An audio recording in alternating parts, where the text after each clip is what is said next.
Welcome back. I'm Elliot Rodriguez filling in for Jim DeFede this week. After passionate demonstrations across the country, Washington is finally focused on the issue of police reform. This past week, President Trump signed an executive order with recommendations and incentives for local police departments. House Democrats called it weak and unveiled a plan of their own. And Senate Republicans have their own bill and are promising swift action. Here in South Florida, 2 members of Congress hosted a virtual roundtable discussion with local protesters, activists, and community leaders. The focus was racial justice and the ongoing protests over the killing of black men and women by white police officers. I joined the conversation and quickly found out there is more to the problem than just a few bad apples in some police departments. Advocates strongly believe we are dealing with system-wide racism that needs to be exposed and uprooted once and for all. Good morning, everybody. Thank you. We have a fabulous group of people to have a great discussion. Over the last few months, we've witnessed violence, police brutality, and targeted harassment towards African Americans in our country. And we know it's just not something that we just happened in the last few months. We just happened to catch it on TV. When you have a police officer abuse citizens' public confidence and trust eroded, that makes it hard for good police officers to do their job. So now voices from coast to coast are taking to the street to demand justice for George Floyd, Breonna Taylor, Ahmaud Arbery, and the many names we never knew. We cannot look at these isolated incidents, but instead the repercussions of justice denied. And listen, you know, the protesters give me so much hope, especially the young ones. They're demanding real change. They want to be heard, and it's time to listen. In order to heal the nation, we must fix what's broken and justice must be served. The words of George Floyd's brother about what he expected, what we should all expect going forward to ensure that his brother, George, didn't die in vain. There are 2 important things I just want to touch on, Lois, before I turn it back to our really great committee. One is the legislation and addressing racial and religious bias in law enforcement and tackling the issue of police brutality against the Black community. It's a really good piece of legislation that Karen Bass, our colleague from the committee, the chair of the crime subcommittee and the chair of the Congressional Black Caucus, helped to introduce, that requires the use of body cameras. It bans the use of excessive force actions such as chokeholds, that holds officers accountable for misconduct across jurisdictions through the creation of a national database that has national accreditation standards. It tackles the issues that we've known about, certainly we've known about and should have done something about before, and shouldn't have required that we endure, the community endure more of the violence, the killing of George Floyd, the killing of Breonna Taylor, the killing of Rayshard Brooks. This is a really important step forward. I don't see it changing. We've had 22 days of protests in a row now, and I think that's going to continue because we're still getting incidents of police brutality and young Black men getting killed across this country, and it's not stopping. And the message is still not getting out there. But I agree with Congressman Deutsch. Education is going to be the key. How do we educate people who don't look like us to understand the plight and the depth and the reality of racism across the board? Because so many people just don't know. So many people who don't know what it's like to be a Black man in America, what it's like to be a Black family in America. White families just don't know it. And I've experienced this from my neighbors here in my community who are coming to me saying, can you help me understand what's going on? Because I just don't. Okay, thank you very much for taking my question.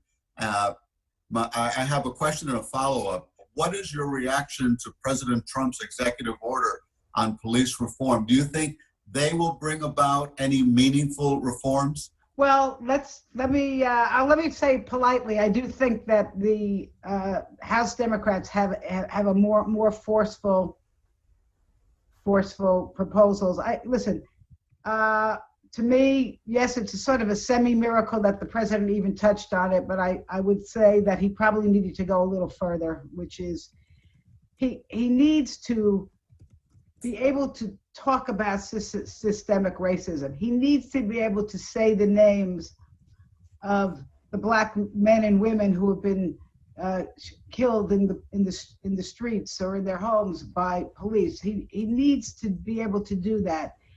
I think we need to ban chokeholds, not just encourage the banning of chokeholds. So I'd like to see the president go a little further. Can I ask a follow-up? I'd Yeah, like to please. hear from the members of the community, their reaction to what we heard from the president and his administration over and over, that this is caused by some bad apples.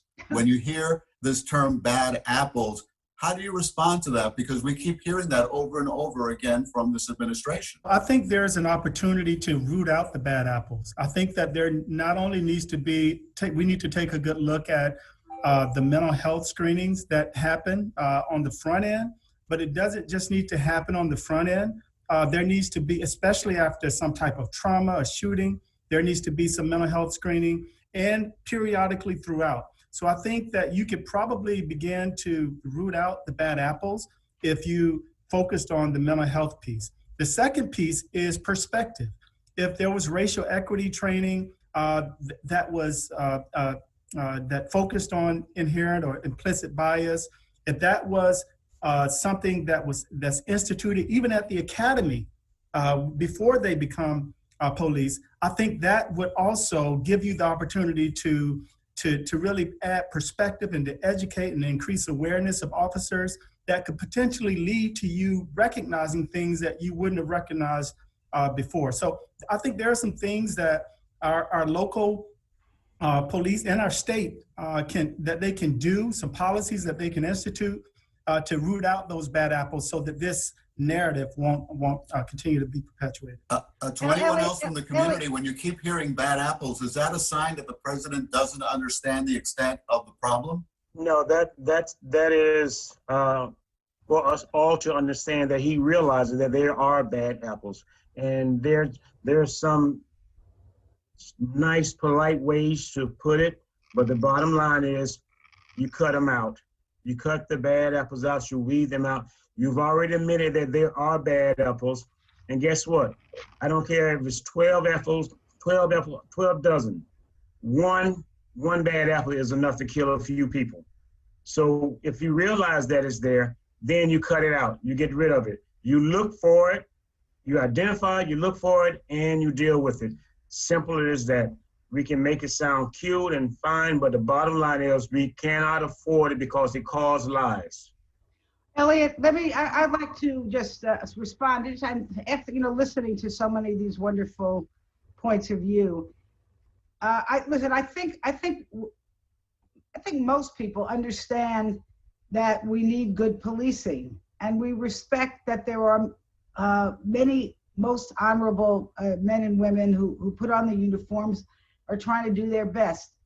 But this is much bigger than just what the president might say, a few bad apples. I mean, yes, in every institution there are people who do wrong, but what he's missing, and what I think is a broader discussion, and we heard it today, is there is systemic racism in this country, and it's in all levels of society. You can look at the boards of corporations, you can look and see who's making the minimum wages. I mean, this is something that is across the board, and I think that's why we heard so many suggestions today about, yeah, it's good to have legislation, we're going to do that, we're going to try, but to have these local conversations at all levels of society, because we really have to examine everybody, your own heart and your own activities. And I think that's what the president, I'm not going to say he's missing. I don't know whether he just doesn't want to talk about it. It's not something that he's ever even felt in his heart. Do you see an opportunity here to pass meaningful legislation? Yes, I think there absolutely. If there's ever been an opportunity, it is now.